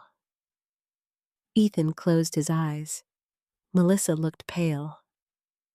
Judge Whitman spoke carefully. The court takes forged signatures very seriously. No one answered. For the first time since all of this began, I saw genuine fear in Melissa. The confident woman who had discussed property values now appeared frightened. After a brief recess, Robert called one final witness, a former co-worker of Melissa. I didn't understand why. Neither did Ethan. The woman testified that Melissa had discussed financial problems, debt, mortgage pressure, credit issues. She also recalled several conversations. What kind of conversations? The woman hesitated. About Mrs. Long's house? The courtroom became very quiet. What specifically? That it was worth enough to solve their problems. I looked at Melissa. She stared straight ahead. The witness continued. She said Ethan would inherit it eventually. Robert asked one final question. Did she ever discuss getting Mrs. Long to move? The woman nodded. Several times. My chest tightened, because now the truth sat openly in the courtroom. Not assumptions, not feelings, not suspicions. Facts. The electricity. The financial pressure. The discussions. The property. Everything connected. Judge Whitman looked directly at Ethan. Mr. Long, would you like to explain? For several seconds, nobody moved. Then Ethan stood. His voice shook. I never wanted to hurt my mother. I felt tears immediately, because I believed him, not completely, but partly. He looked at me for the first time all day. We were drowning. Silence. I lost commissions. His hands trembled. Melissa lost clients. He swallowed. We couldn't pay everything. Judge Whitman remained quiet. Ethan continued. And every time I looked at Mom's house, all I could think was... He stopped. The courtroom waited. Finally, he whispered, that everything would be okay if she would just move. My tears fell. Not because he wanted the house, but because he had allowed fear to replace love. Melissa finally spoke. We weren't trying to steal it. Judge Whitman looked at her. Then what were you trying to do? She had no answer. Because everyone already knew. Control, pressure, manipulation. They may not have started with evil intentions, but step by step, decision by decision, they had crossed lines they never imagined crossing. After the hearing ended, people slowly left the courtroom. Ethan remained seated. Melissa sat beside him. Neither moved. I stood near the doorway. Part of me wanted to leave. Part of me wanted to hug my son. Robert gently touched my arm. Not yet. I nodded, because some wounds still bleed. As we walked outside, snow began falling again. Very light, very quiet. I looked back toward the courthouse. Inside, my son sat alone. And for the first time since this nightmare began, I realized something. The greatest punishment was not what the judge might decide. It was that Ethan had finally been forced to see himself. Not as a worried son, not as a protector, but as a man who had allowed fear and money to make him hurt his own mother. And the final judgment was still waiting. The final hearing was scheduled for the second week of April. For nearly a month after the previous session, very little happened publicly. The lawyers exchanged documents. The court reviewed evidence. The handwriting expert submitted his complete report. But inside our family, everything had already changed. Ethan never called. Melissa never apologized. And for the first time in my entire life, I stopped waiting beside the telephone. Spring slowly arrived in Ohio. The snow melted. The trees outside my kitchen window began producing small green leaves. The birds returned. Life moved forward. Yet my heart remained trapped somewhere between the courtroom and my son's silence. One afternoon, Helen found me sitting on the back porch. You've been out here for an hour. I smiled. I forgot the time. She sat beside me. What are you thinking about? I watched the sunlight touch Daniel's old workshop. I keep wondering when I lost my son. Helen remained quiet. I know he made terrible choices, I continued. But I still see the little boy. She took my hand. He's still there. I don't know. Fear changes people. I looked at her. What if money changed him? She sighed. Sometimes people become frightened enough to believe they have no choices left. But they always have choices. She nodded. Yes, they do. 3 days before the hearing, someone knocked on my front door. I opened it. Ethan stood there, alone. No Melissa, no attorney, no explanations. For several seconds, neither of us spoke. He looked thinner. The dark circles under his eyes frightened me. He seemed 10 years older than when this began. Can I come in? I stepped aside. He entered slowly. His eyes moved around the living room. Daniel's photographs, the furniture, his father's chair. Nothing had changed, and perhaps that was the problem. He sat on the couch. I remained across from him. The silence between us felt enormous. Finally, he spoke. We may lose the house. I frowned. Your house. He nodded. The bank. My chest tightened. How bad is it? He laughed softly. Not from humor, from exhaustion. Bad. He rubbed his face. We kept borrowing. I said nothing. The market slowed down. He swallowed. Melissa lost clients. His voice cracked. We couldn't keep up. For several moments, he stared at the floor. Then he finally looked at me. I was scared. Tears immediately filled my eyes. Because after months of court hearings, legal documents, lies, and manipulation, my son had finally spoken the truth. Not greed, fear, not hatred, panic. I kept looking at your house. His voice trembled. I knew what it was worth. I closed my eyes. And every month, things got worse.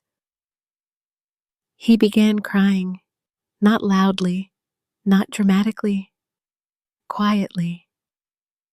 Like the little boy who cried when his dog died. Like the teenager who cried at Daniel's funeral. I thought if you moved in with us. His words stopped. I finished the sentence. You could sell my house. He nodded. The room became silent. For several minutes, neither of us spoke. Finally, I asked, why didn't you tell me? He wiped his eyes. Because I was ashamed.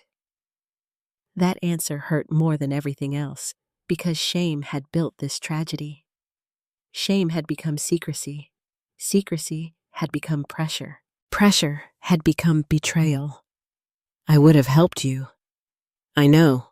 No, you don't. He looked at me. If you had come to me honestly, I would have helped. His shoulders shook. I know. I wanted to hug him. Part of me still wanted to, but another part remained wounded. You shut off my electricity. He nodded. I know. You took me to court. He nodded again. I know. You made me think my own son wanted my house. His voice broke. I did. Those 3 words shattered me because they were honest. No excuses, no explanations, no blaming Melissa, no blaming lawyers. Just truth. I wanted it. The room became quiet. Then he said something I never expected. Dad knew. I looked up. What? He knew what I could become. I shook my head. No. He protected you from me. I looked toward Daniel's photograph. No. But even as I said it, I remembered the notebook, the old agreement, the words Daniel had written decades earlier. Perhaps he had not been protecting me from Ethan. Perhaps he had simply understood human weakness. Perhaps he understood that grief debt, fear, and money could turn anyone into someone they never expected to become. The final hearing arrived 2 days later. Judge Whitman entered the courtroom. Everyone stood. This time, the atmosphere felt entirely different. No one argued about my ability. No one questioned my memory. The evidence had already answered those questions. The judge reviewed the findings. The signature had been determined to be unauthorized. The utility changes had occurred without my consent. The lifetime occupancy agreement was valid. My rights were fully protected. Judge Whitman looked directly at Ethan. Mr. Long, do you wish to continue this petition? The courtroom became silent. Ethan stood. His voice shook. No, Your Honor. His attorney looked surprised. I wish to withdraw. The judge nodded. She turned toward me. Mrs. Long, your rights and authority remain fully intact. I felt tears, not because I had won, but because the fight was finally ending. Then the judge addressed Ethan one final time. Her voice was calm. The court recognizes that financial stress can affect judgment. Ethan lowered his head. But concern does not justify control. She paused. Parents deserve dignity. The room remained silent, especially from their children. No one spoke. The judge signed several papers. The case was over. As people slowly left the courtroom, Ethan approached me. For the first time in months, we stood face to face without lawyers, without judges, without documents. Just a mother and her son. He could barely speak. I'm sorry. I looked at him, really looked at him. He seemed broken, ashamed, human. I know. He began crying again. I don't expect forgiveness. I thought about the winter night, the dark house, the cold, the court, the lies, the signatures, Daniel. And finally, I answered, forgiveness isn't the same as forgetting. He nodded. I know. I touched his hand, the same hand I once held while crossing streets, the same hand I held at his father's funeral, the same hand that had nearly signed my life away. I love you. His tears fell harder. But things have to change. He nodded.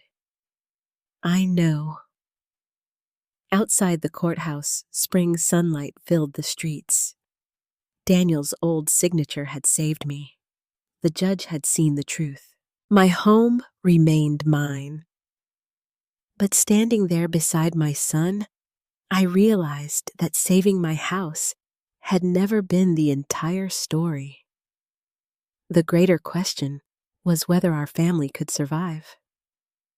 And that answer was still waiting. The morning after the final hearing, I woke up before sunrise. For the first time in many months, the house felt quiet in a different way. Not lonely, not frightened, peaceful. The furnace hummed softly. The kitchen clock ticked. Birds sang outside my bedroom window. I lay there listening to the sounds that had once seemed ordinary. After everything that had happened, they felt like gifts. I walked downstairs and made coffee. Daniel's photograph still sat beside the small lamp near the kitchen window. I placed my hand against the frame. "We made it," I whispered. Outside, spring had finally arrived. The old maple tree in the yard had begun producing leaves again. For months, I had associated this house with fear. The darkness, the cold, the court, the accusations. But now, standing inside the kitchen where Daniel had died and where our family had spent 4 decades together, I realized something. The house had never failed me. People had. Several days later, Robert visited. For the first time since all of this began, he was smiling. "The court paperwork is complete." I poured coffee. "It's finally over," he nodded. "The petition has been dismissed permanently. And the property, fully protected." I looked toward Daniel's old chair. "He really planned everything." Robert smiled softly. "Daniel worried about many things." "He worried about Ethan." Robert thought for a moment. "No." "Then what?" "He worried about life."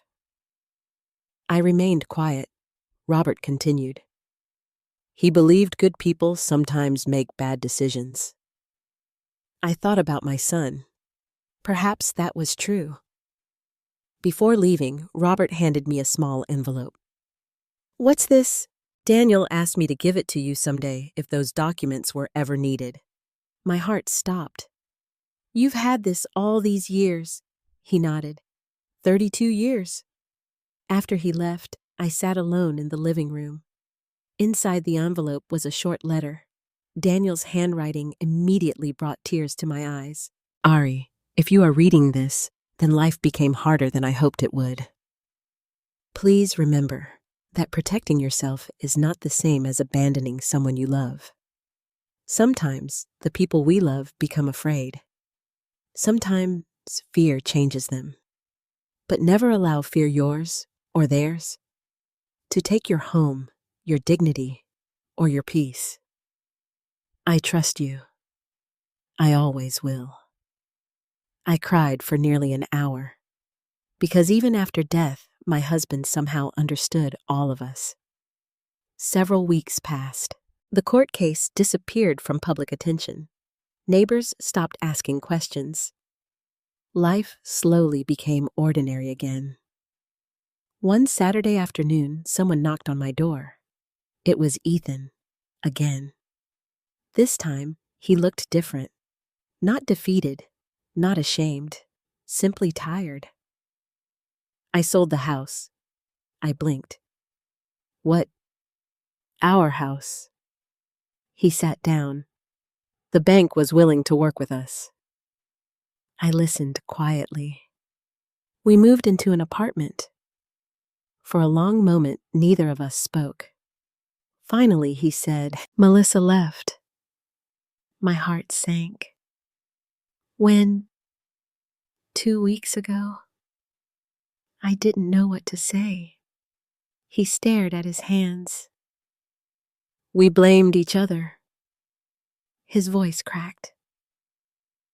"Eventually, there was nothing left." Part of me felt sympathy. Part of me felt sadness. And part of me remembered that winter night. I lost everything. I looked at him. "No." He raised his eyes. "You still have your life." He began crying. "I almost lost you." Those words hurt more than everything else, because they were true. For months, I had wondered whether I could ever forgive him, whether we could ever sit in the same room again, whether the relationship between mother and son had been permanently destroyed. I still didn't know. But I knew something else. Healing does not happen in one conversation. It happens one honest moment at a time. Over the following months, Ethan began visiting occasionally. Sometimes we had coffee. Sometimes we sat quietly. Sometimes we talked about Daniel. We never ignored what happened, and we never pretended it had not occurred. Certain wounds leave scars. Scars do not disappear, but they can stop bleeding. One morning, Helen suggested something. You should help other women. I looked at her. How? Tell your story. At first, I laughed. Who would want to hear it? But eventually, I spoke at a small church group. Several widows attended. One woman cried.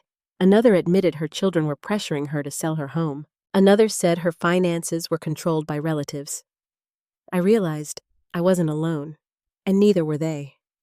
Over time, I began organizing monthly meetings. Nothing formal. Coffee, conversation, support, women helping women. We called it the Lighthouse Circle because sometimes people lose more than electricity. They lose confidence, independence, their voice. If my story could help one person protect herself, then perhaps some good had come from all of this. One evening, nearly a year after the court case ended, Ethan visited. The sun was setting. The backyard looked exactly as it had when he was a child. He stood near the old maple tree. Dad planted this. Yes. He looked toward the house. I understand now. What? Why he protected you? I remained silent. He wiped his eyes. He knew the house wasn't the important thing. No. It was you. Tears filled my eyes. Because after everything, the court, the lies, the signatures, the fear, my son had finally understood. The house had never been about money. It was about dignity, love, memory, safety, the right to remain yourself. That night, after Ethan left, I walked through the rooms once again. The kitchen, the staircase, Daniel's workshop, our bedroom. The house no longer felt haunted by pain. It felt alive again. I stopped beside the lamp near Daniel's photograph and switched it on. The same lamp that had gone dark the night my son cut off my electricity. The same lamp that now glowed warmly beside me. I smiled, because in the end, the judge had seen my old signature. But that signature represented much more than a legal document. It represented the woman I had always been. A wife, a mother, a widow, a survivor.